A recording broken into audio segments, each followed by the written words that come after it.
안녕하세요. 오늘 낭독할 성경은 창세기 44장, 마가복음 14장, 욥기 10장, 로마서 14장입니다.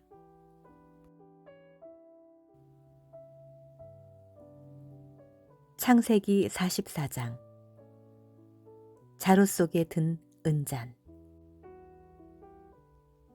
요셉은 자기 집안일을 맡은 하인에게 이렇게 지시하였다.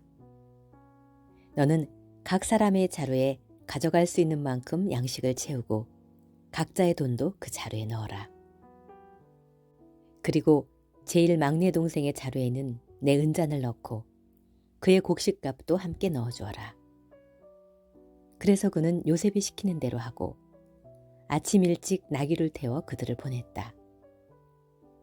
그들이 성에서 나가 얼마 가지 않았을 때 요셉이 자기 하인들에게 말하였다. 그 사람들을 급히 뒤쫓아가서 그들에게 어째서 너희가 선을 악으로 갚느냐?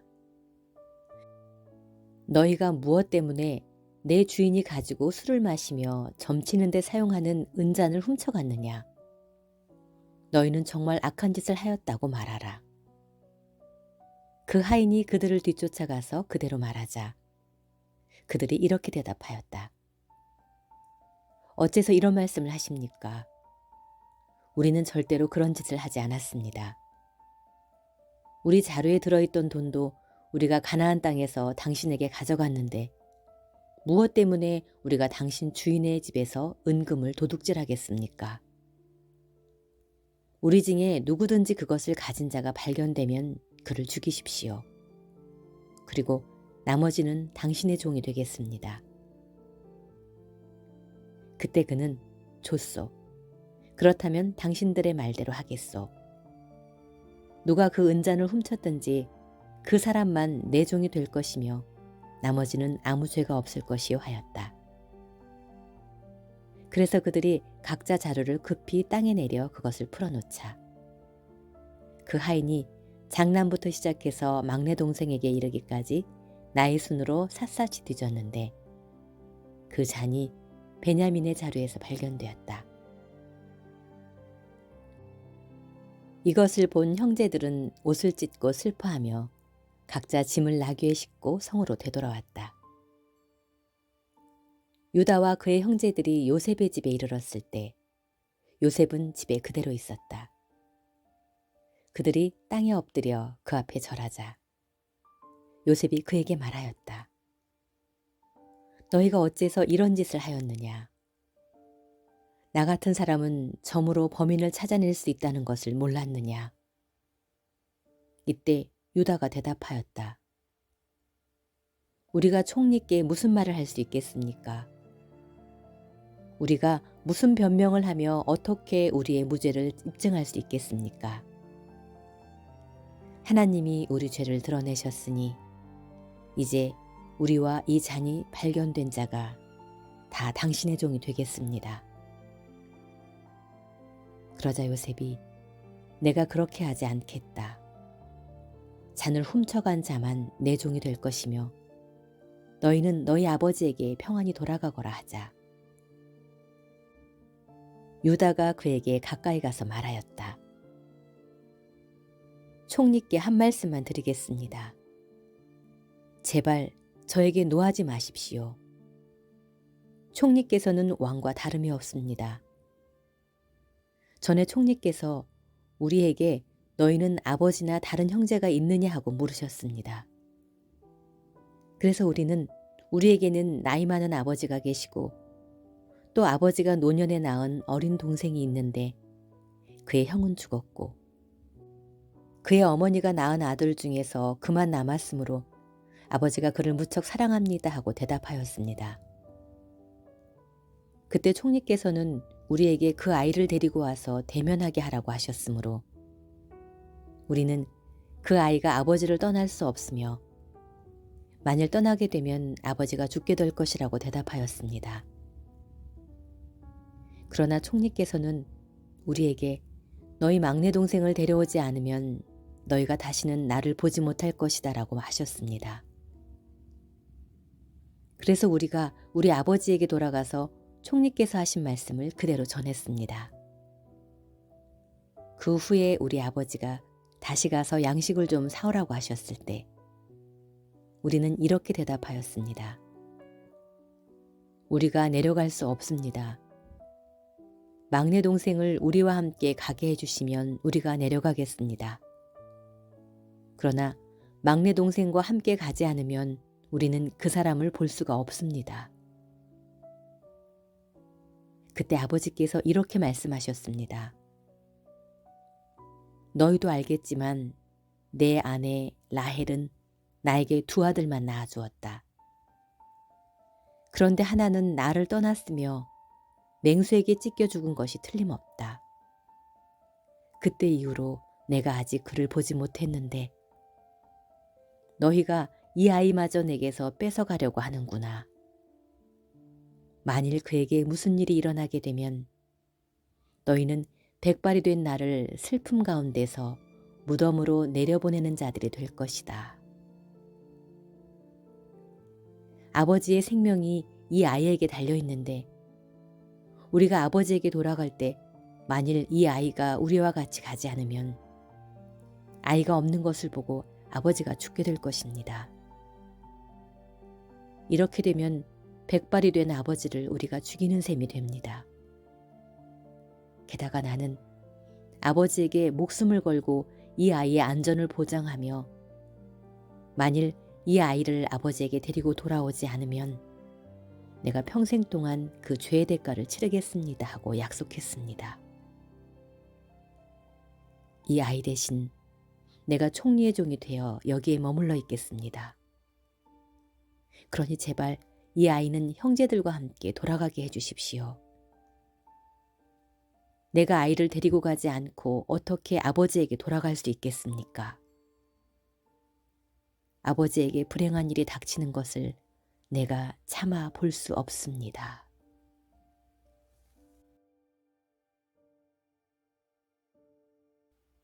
마가복음 14장 배신과 체포.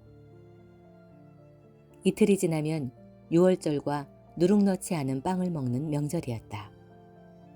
대제사장들과 율법학자들이 예수님을 교묘하게 잡아죽일 방법을 의논하다가 군중들이 난동을 일으킬지도 모르니 명절에는 하지 말자 하였다. 예수님이 베다니에 있는 문둥병자 시몬의 집에서 식사하실 때였다. 한 여자가 아주 값진 나하드 향유 한 병을 가지고 와서 깨뜨려 예수님의 머리에 부었다. 그 자리에 있던 몇 사람이 분개하여 무엇 때문에 향유를 낭비하시오.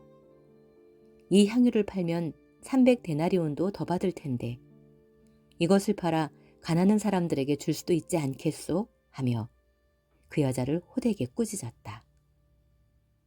그러자 예수님은 이렇게 말씀하셨다. 내버려 두어라. 왜 그 여자를 괴롭히느냐? 그녀는 나에게 좋은 일을 하였다. 가난한 사람들은 항상 너희와 함께 있으니 마음만 있으면 너희가 언제든지 도울 수 있다. 그러나 나는 너희와 항상 함께 있는 것이 아니다. 이 여자는 내 몸에 향유를 부어 내 장례를 미리 준비했으니 자기가 할 수 있는 일을 다 한 것이다. 내가 분명히 말해둔다. 세상 어디든지 복음이 전파되는 곳에는 이 여자가 한 일도 알려져서 사람들의 기억에 남을 것이다. 그때 12 제자 중에 하나인 가룟 유다가 대제사장들에게 가서 예수를 팔겠다고 제안하자 그들은 듣고 기뻐하며 돈을 주기로 약속하였다. 그때부터 유다는 예수님을 넘겨줄 기회를 찾기 시작하였다. 누룩 넣지 않은 빵을 먹는 명절인 무교절의 첫날은 유월절 양을 잡는 날이었다. 그날 제자들이 예수님께 주님이 잡수실 유월절 음식을 어디다 마련할까요? 하고 물었다. 그래서 예수님은 2 제자를 보내며 이렇게 말씀하셨다. 너희가 성 안에 들어가면 물통을 가지고 가는 사람들을 만날 것이다. 그들을 따라가거라. 그리고 그가 들어가는 집 주인에게 우리 선생님이 제자들과 함께 유월절 음식을 먹을 방을 알아보라고 하셨습니다 하여라. 그러면 잘 준비된 2층 넓은 방으로 안내할 것이다. 거기서 준비하도록 하여라. 제자들이 성 안에 들어가 보니 예수님이 말씀하신 그대로였다. 그래서 그들은 거기서 유월절 음식을 준비하였다. 날이 저물자 예수님은 12제자와 함께 그 집으로 가서 음식을 잡수시며 내가 분명히 말하지만 너희 중 하나가 나를 팔 것이다. 그 사람은 지금 나와 함께 먹고 있다 하고 말씀하셨다. 제자들이 슬퍼하며 저마다 예수님께 저는 아니지요 하고 묻자 예수님이 이렇게 말씀하셨다. 12 중에 하나, 곧 나와 함께 그릇에 손을 넣는 자가 바로 그 사람이다. 나는 성경에 기록된 대로 죽지만 나를 파는 사람에게는 불행이 닥칠 것이다. 그 사람은 차라리 나지 않았더라면 좋았을 것이다. 그들이 먹을 때 예수님은 빵을 들어 감사기도를 드리고 떼어서 제자들에게 주시며 자, 받아라. 이것은 내 몸이다 하고 말씀하셨다. 또 잔을 들어 감사기도를 드리신 후 제자들에게 주시자 모두 그 잔을 돌려가며 마셨다. 그리고 예수님은 이렇게 말씀하셨다. 이것은 많은 사람을 위해서 흘리는 내 계약의 피다. 내가 분명히 말해두지만 하나님의 나라에서 새 것으로 마시는 그날까지 내가 결코 포도나무에서 난 것을 마시지 않을 것이다.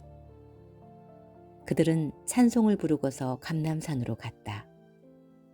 그때 예수님은 제자들에게 이렇게 말씀하셨다. 너희가 다 나를 버릴 것이다.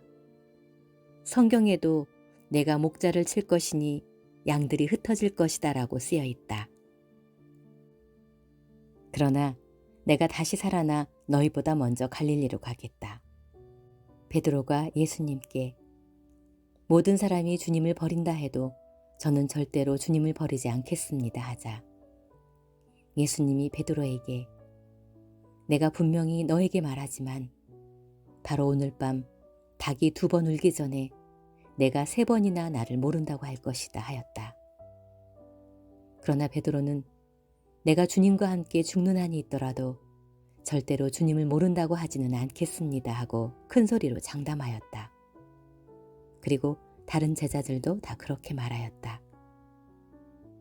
그들이 겟세마네라 하는 곳에 이르렀을 때 예수님은 제자들에게 내가 기도하는 동안 너희는 여기 앉아 있거라 하시고 베드로와 야고보와 요한만 따로 데리고 가셨다.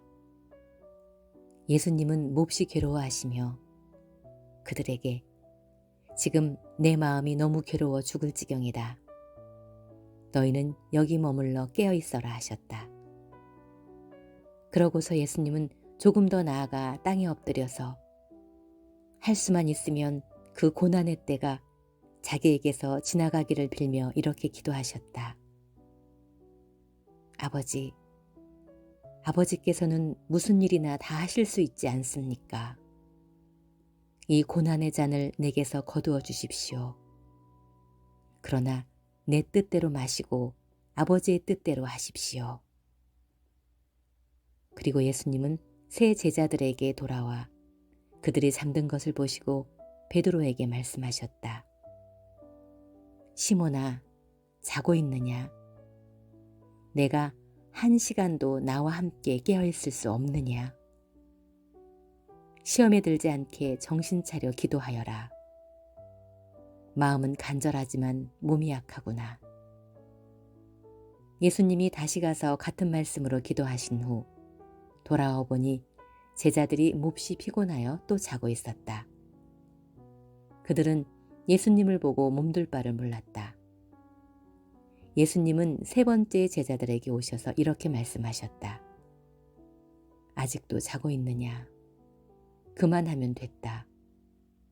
이제 내가 죄인들의 손에 넘어갈 때가 왔다. 일어나거라. 가자. 나를 팔아넘길 사람이 가까이 왔다. 예수님의 말씀이 미처 끝나기도 전에 12 제자 중에 하나인 유다가 왔다. 그리고 대제사장들과 율법학자들과 장로들이 보낸 많은 무리도 칼과 몽둥이를 들고 같이 왔다. 유다는 내가 예수에게 입을 맞출 때니 그를 단단히 붙잡아 가시오 하고 미리 암호를 짜둔 후 곧 예수님께 나아와 선생님 하며 예수님께 입을 맞췄다. 그러자 그들이 달려들어 예수님을 붙잡았다. 그때 예수님의 곁에 섰던 한 사람이 칼을 빼어 대제사장의 종을 쳐서 그의 귀를 잘라버렸다. 예수님은 그들을 보시고 이렇게 말씀하셨다. 내가 마치 강도라도 되는 것처럼 너희가 칼과 몽둥이를 들고 나를 잡으러 왔느냐? 내가 날마다 너희와 함께 성전에 있으며 가르칠 때는 너희가 나를 잡지 않았다. 그러나 이런 일이 일어나게 된 것은 성경 말씀을 이루기 위해서이다. 그 사이에 제자들은 예수님을 버리고 모두 도망쳐 버렸다. 그리고 한 청년은 배 혼잎을만 두르고 예수님을 따라가다가 그들에게 잡히자 두른 것을 팽개치고 알몸으로 달아났다. 베드로의 부인. 그들이 예수님을 대제사장에게 끌고 가자 다른 대제사장들과 장로들과 율법학자들이 모두 모였다. 베드로는 예수님을 멀찍이 뒤따라 대제사장의 집들까지 들어가서 경비병들 틈에 끼어 불을 쬐고 있었다. 대제사장들과 유대인 의회에서는 예수님을 사형에 처하려고 증거를 찾았으나 전혀 찾지 못하였다. 많은 사람들이 예수님에 대하여 거짓 증언을 하였으나 그들의 말도 서로 맞지 않았다. 그때 몇 사람이 일어나 저 사람이 이 성전을 헐고 사람이 짓지 않은 다른 성전을 3일 만에 세우겠다고 하는 말을 들었습니다. 하며 예수님께 대하여 거짓 증언을 하였다. 그러나 이 증언도 서로 맞지 않았다. 그때 대제사장이 일어나 예수님께 이들이 내게 불리한 증언을 하는데 왜 대답이 없느냐 하고 물었다. 그래도 예수님이 침묵을 지키시고 대답을 하시지 않자 대제사장은 내가 하나님의 아들 그리스도냐 하고 다시 물었다. 그래서 예수님은 그렇다. 내가 전능하신 분의 오른편에 앉은 것과 구름을 타고 오는 것을 너희가 볼 것이다. 하고 대답하셨다. 그러자 대제사장이 자기 옷을 찢으며 이 이상 무슨 증거가 더 필요하겠는가? 여러분도 저 사람의 모독적인 말을 다 들었습니다. 여러분은 어떻게 생각하십니까? 하자 그들은 모두 예수님이 사형을 받아야 마땅하다고 하였다. 그리고 어떤 사람들은 예수님께 침을 뱉기도 하고 얼굴을 가리고는 주먹으로 마구 치며 예언자야 너를 때리는 사람이 누군지 알아맞혀 보아라 하고 조롱하였고 경비병들도 예수님을 넘겨봤더니 뺨을 쳤다. 한편 베드로는 아래 뜰에 있었다.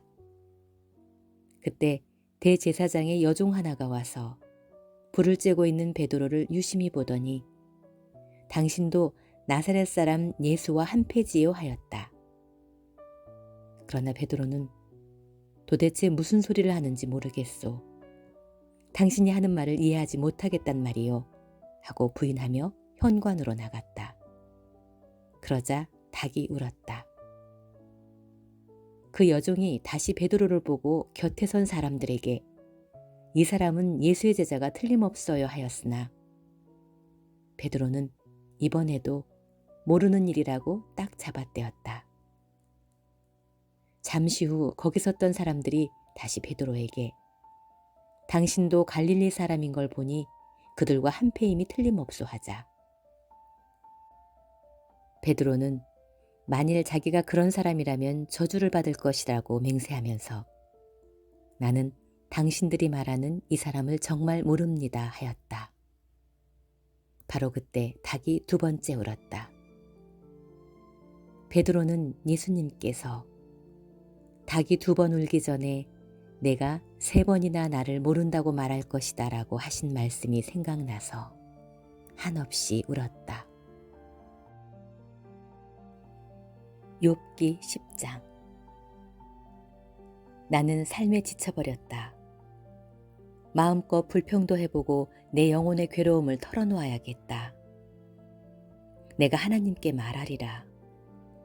하나님이시여, 나를 죄인으로 단정하지 마시고 무엇 때문에 나를 죄인 취급하시는지 말씀해 주소서. 주의 손으로 직접 만드신 나는 학대하시고 멸시하시면서 악인의 책략을 너그럽게 보시는 것이 옳은 일이십니까? 주께서는 육신의 눈을 가지셨습니까? 어째서 사람을 보듯이 보십니까? 주의 날이 인생의 날처럼 짧습니까? 무엇 때문에 주께서는 내 허물을 찾고 내 죄를 꼬치꼬치 밝혀내시려고 하십니까? 주는 나에게 죄가 없는 것도 아시고 주의 손에서 나를 벗어나게 할 자도 없다는 것을 잘 알고 계시지 않습니까? 주의 손으로 나를 빚어 만드시고 이제는 오히려 나를 없애버릴 작정이십니까? 주여, 나를 흙으로 만드신 것을 기억하소서. 주께서는 나를 다시 티끌로 돌려보내시려고 하십니까? 주는 나를 우유처럼 쏟아부으시고 치즈처럼 굳게 하셨습니다. 그러고서 나를 살과 가죽으로 입히시고 뼈와 힘줄로 얽어매셨으며 나에게 생명을 주시고 사랑을 베푸셔서 주의 보살핌으로 내 영을 지키셨습니다. 그러나 나는 주께서 나를 지켜보시다가 만일 내가 범죄하면 나를 죄인으로 인정하여 용서하지 않으실 것을 알고 있습니다. 내가 만일 악하다면 나에게 화가 미칠 것이지만 죄가 없다고 해도 내가 머리를 들 수 없는 것은 내가 수치감에 빠져 내 고통을 의식하기 때문입니다. 내가 머리를 치켜들면 주께서는 사자처럼 나를 덮쳐 무서운 위력을 다시 나타내십니다. 주께서 증인을 번갈아 세워 나를 괴롭게 하시며 나에게 대한 분노를 점점 더하시니 군대가 번갈아 나를 치는 것 같습니다. 그런데 주께서는 무엇 때문에 나를 태어나게 하셨습니까? 내가 차라리 아무도 보기 전에 죽었으면 좋을 뻔하였습니다. 그랬더라면 내가 생기지 않은 것과 같이 되어 태에서 바로 무덤으로 가고 말았을 것입니다. 나의 짧은 생이 거의 끝나지 않았습니까? 제발 좀 내버려 두십시오. 나는 잠시라도 평안한 시간을 갖고 싶습니다. 나는 곧 다시 돌아올 수 없는 곳으로 가게 될 것입니다. 그곳은 어둡고 음산하며 죽음의 그늘이 져서 무질서하고 광명도 흑암과 같은 곳입니다. 로마서 14장.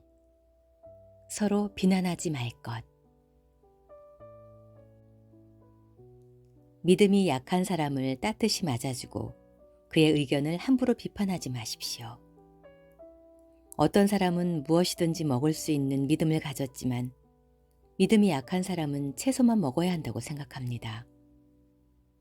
가리지 않고 무엇이든지 먹는 사람은 그렇지 못한 사람을 업신여기지 말고 가려서 먹는 사람은 아무 것이나 먹는 사람을 비판하지 마십시오. 하나님께서는 그 사람도 받아주셨기 때문입니다. 누가 감히 남의 종을 판단할 수 있겠습니까?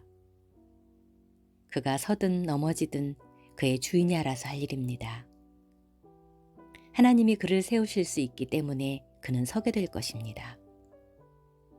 사람에 따라 어느 한 날을 다른 날보다 중요하게 생각하는 사람도 있고 모든 날을 똑같이 생각하는 사람도 있습니다. 이런 일은 각자 자기가 마음에 정한 대로 할 일입니다.